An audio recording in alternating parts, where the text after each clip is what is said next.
morning, welcome to the Homestead. Today I'm going to be showing you how we wash dishes without running water. We do a lot of cooking around here. We do a lot of food preservation. We make our own sausage, we do a lot of canning, you name it, we do it here in this kitchen. So how do I clean all of that mess up without running water? I've had some questions, people have sent me emails, others may be wondering and maybe haven't asked. So I thought today I would take you through a few steps that I use to wash my dishes without being able to turn on the faucet. The first and primary, most important tip that I can give you is that I always have water standing in my sink. Now, some of you may think that's gross, and to keep a clean house, I've heard a lot of people say, always keep your sink empty and wiped out, and I think that's great advice if you have running water. If you don't, I always leave water in my sink because it's really useful. It may be dirty water, but I don't care because I can use it to pre-rinse my dishes and get all that gross food off before I actually wash the dishes. Because when I wash the dishes, I'm not putting food in my wash water. Because honestly, a lot of food floating around in the wash water does not get your dishes clean. So I always pre-rinse first. So I keep standing water in my sink throughout the day. We wash our hands using the kitchen sink. I keep the sink plugged, and that water gets collected throughout the day, and that's what I use to pre-rinse the dishes.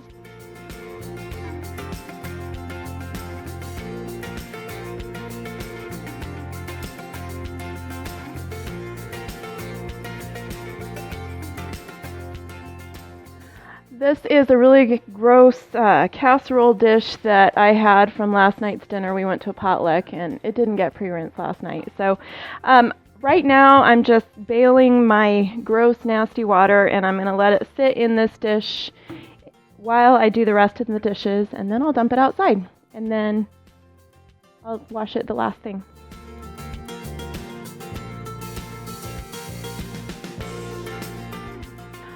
Okay, so I've let out my water, and I always catch my food bits in the drain basket, so don't let those go down the drain, and I throw those away. And I'm rinsing out my sink, getting ready to put my clean water in.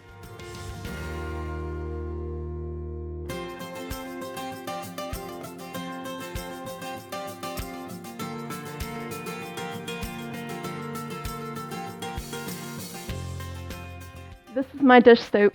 It's in a root beer bottle. If you're like me, you like everything to look nice and pretty and decorative as well as functional. Anyway, that's my thing. So I like to save bottles. And a root beer bottle is great. Any kind of soda bottle is great because it has a screw top and it fits a regular pump dispenser. So I just put my dish soap in here, put the pump dispenser on, and there you go. You have a decorative bottle for your dish soap. So I always scrub out my sink so that my rinse water especially is all nice and clean, and rinse the soap down the drain a little bit. It may look like too many extra steps to get started in washing the dishes, but I feel like it's worth it. I feel like it really gets the dishes clean this way. This is how we bring water into the house. We pump water from our well into these juice bottles and bring it inside. And it's really easy to pour water into the sink using these bottles. So right now I'm just filling it with room temperature water, and then I'm going to go get hot water from my wood stove.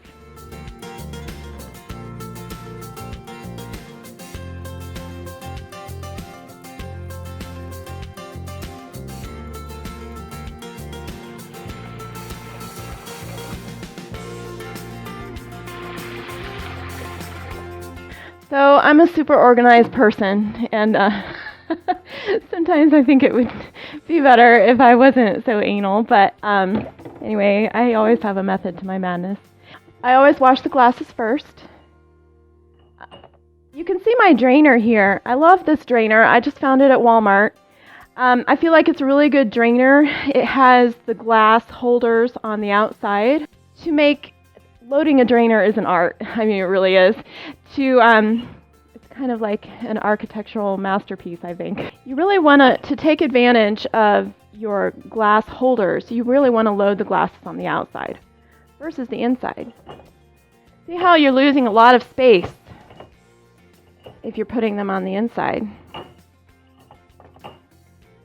The drainer really works best and is most functional if you load them on the outside. Then you're saving all this space in the middle.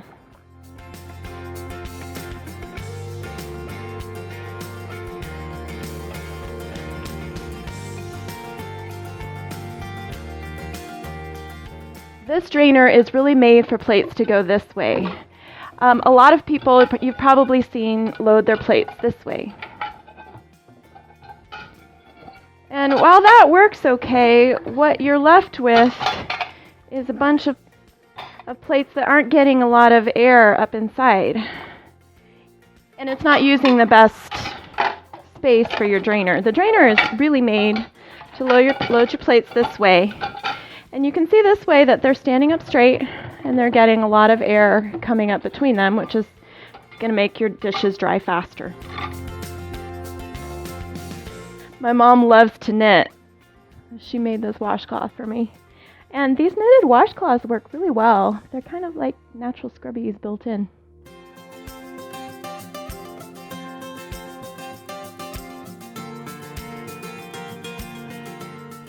My drainer's starting to get pretty full.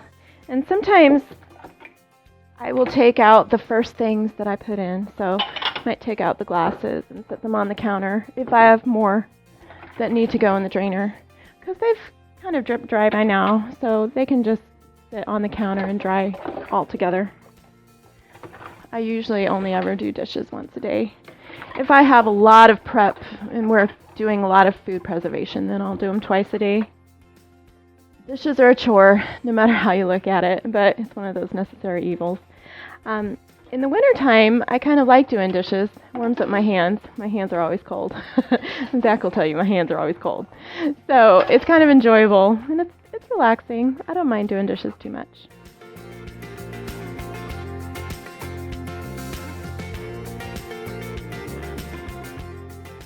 Hope you enjoyed the video. See you next time on the Homestead.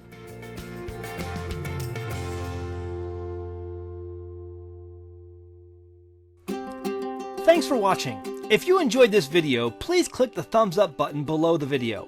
It really means a lot to us. And be sure to subscribe if you haven't already.